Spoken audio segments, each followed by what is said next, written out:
एक अरसे बाद किसी अजीज ने पूछा कि और बताओ, कॉलेज और पढ़ाई कैसी चल रही है। हमने भी मुस्कुराकर जवाब दिया, जनाब, बिल्डिंग वहीं खड़ी है और बस शिक्षा बिक रही है। आज एक होड़ है अपने बच्चों को बड़े से बड़े, महंगे से महंगे अंग्रेजी स्कूल में पढ़ाने की। आज शिक्षा मिलती नहीं, खरीदनी पड़ती है। लेकिन आज मैं आपको ले चलूंगा उस भारत में जहां बच्चों को दुनिया की सबसे बेहतर शिक्षा दी जाती थी, वो भी मुफ्त में। और बताऊंगा कि अंग्रेजों को ऐसा क्या डर सता रहा था जिसकी वजह से उन्होंने सबसे पहले उस भारत की शिक्षा प्रणाली को खत्म कर दिया और घोल दी अंग्रेजी शिक्षा हमारी पीढ़ियों की नसों में। एजुकेशन एक्ट 1858 के बारे में तो आप जानते ही हैं। यह भारत के एजुकेशन सिस्टम को बेहतर बनाने के लिए अंग्रेजों के द्वारा बनाया गया एक्ट है। इसकी ड्राफ्टिंग लॉर्ड मैकॉले ने की थी, लेकिन उसके पहले उसने यहां यानी कि भारत में शिक्षा व्यवस्था का सर्वे करवाया था। उससे पहले भी कई अंग्रेजों ने भारत के शिक्षा व्यवस्था के बारे में अपनी रिपोर्ट दी थी। अंग्रेजों का एक अधिकारी था G.W. लिटनर और दूसरा था थॉमस मुनरो। दोनों ने अलग अलग इलाकों का अलग अलग समय सर्वे किया था।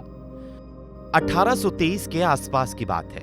लिटनर, जिसने उत्तर भारत का सर्वे किया था, उसने लिखा है कि यहां 97% साक्षरता है। और मुनरो, जिसने दक्षिण भारत का सर्वे किया था, उसने लिखा कि यहां तो 100% साक्षरता है। और उस समय जब भारत में इतनी साक्षरता थी, तब मैकॉले का साफ कहना था कि भारत को हमेशा हमेशा के लिए अगर गुलाम बनाना है तो इसकी सांस्कृतिक शिक्षा व्यवस्था को पूरी तरह से खत्म करना होगा और उसकी जगह अंग्रेजी शिक्षा व्यवस्था लानी होगी। और तभी इस देश में शरीर से हिंदुस्तानी लेकिन दिमाग से अंग्रेज पैदा होंगे। और जब ये इस देश की यूनिवर्सिटी से निकलेंगे तो हमारे लिए, हमारे हित में काम करेंगे। उस वक्त मैकॉले एक मुहावरा इस्तेमाल करते थे कि जैसे किसी खेत में कोई फसल लगाने के लिए पहले उसे पूरी तरह जोत दिया जाता है, वैसे ही इन्हें भी जोतना होगा और अंग्रेजी शिक्षा व्यवस्था लानी होगी। इसलिए अंग्रेजों ने सबसे पहले गुरुकुलों को गैर कानूनी घोषित किया। जब गुरुकुल गैर कानूनी हो गए तो उनको मिलने वाली सहायता जो समाज की तरफ से दी जाती थी, वो भी गैर कानूनी हो गई।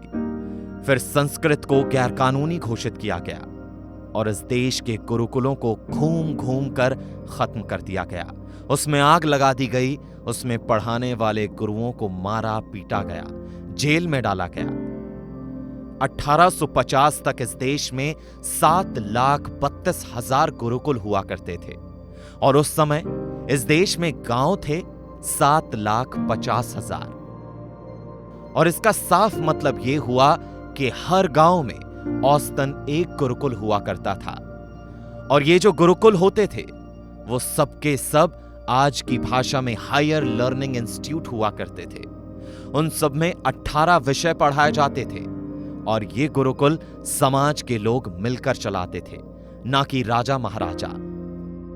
और इन गुरुकुलों में शिक्षा निःशुल्क थी, फ्री थी। इस तरह से सारे गुरुकुलों को खत्म कर दिया गया और फिर अंग्रेजी शिक्षा को कानूनी घोषित किया गया और कलकत्ता में पहला कॉन्वेंट स्कूल खोला गया।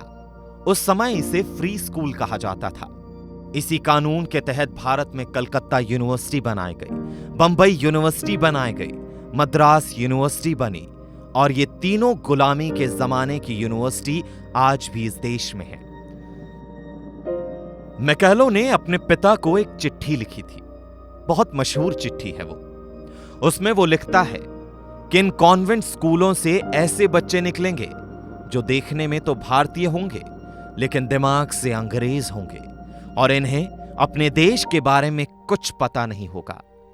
इनको अपनी संस्कृति के बारे में कुछ पता नहीं होगा। इनको अपनी परंपराओं के बारे में कुछ पता नहीं होगा।